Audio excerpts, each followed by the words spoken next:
नमस्कार मित्रांनो, या व्हिडिओमध्ये आपण बघणार आहोत की 2002च्या मतदार यादीमध्ये आपले नाव कसे चेक करायचं। तर तुम्ही बघू शकता माझ्या समोर पूर्ण डिस्ट्रिक्टची लिस्ट आहे। या डिस्ट्रिक्टच्या लिस्टनुसार आपण आपले जे नाव आहे ते चेक करू शकतो। तर येथे सर्व डिस्ट्रिक्टच्या लिस्ट आपल्याला बघायला भेटणार आहे। तर व्हिडिओ स्टार्ट करण्यापूर्वी जर तुम्ही आणखी सुद्धा सबस्क्राइब केलं नसेल तर सबस्क्राइब करून घ्या। तर मी तुम्हाला येथे दाखवतो की आपल्या मतदार यादीमध्ये नाव कसं चेक करायचं। तर सिंपली आपला जिल्हा सिलेक्ट करायचा आहे। मी इथे बुलढाणा सिलेक्ट केलेला आहे। त्यानंतर आपली जी असेंब्ली असेल ती सिलेक्ट करायची आहे। मी इथे चिखली सिलेक्ट केलेली आहे। तर आपल्याला आपल्या गावाचं नाव सापडायचं आहे। गावाचं नाव पडल्यानंतर तुम्हाला त्याच्या खाली व्ह्यू आणि डाउनलोडचं एक ऑप्शन भेटेल। त्या ऑप्शनवरती क्लिक करायचं आहे।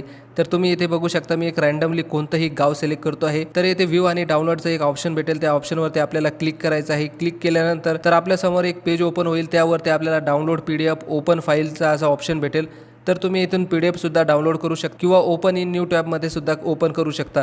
तर त्यानंतर तुम्ही इथे बघू शकता आपली मतदार यादी इथे ओपन झालेली आहे आणि यामध्ये आपल्याला आपले जे नावं आहे ते सापडायचे आहे। आता हे नावं आपल्याला वन बाय वन सापडावं लागणार आहे, कारण आपल्याला इथे फाइंडचं ऑप्शन भेटत नाही। तर मित्रांनो, आता आपण बघितलं की कसं आपलं नाव सापडायचं आहे। त्यानंतर बघूया की ती कोणत्या वेबसाईटवरती सापडायचं आहे। तर आपल्याला गुगल ओपन करायचं आहे आणि इथे आपल्याला सर्च करायचं आहे ceomaharashtra.com।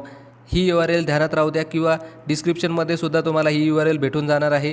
आणि तुम्हाला आता ही वेबसाईट ओपन झाल्यानंतर इथे खूप सारी माहिती बघायला भेटेल। तेथे आपल्याला डिस्ट्रिक्टच्या लिस्ट भेटेल, म्हणजेच आपल्या जिल्ह्याच्या लिस्ट आहे। आपल्या त्या लिस्टवरती क्लिक करायचं आहे आणि तिथून आपलं जर असेंब्ली असेल ते असेंब्ली सिलेक्ट करायचं आहे।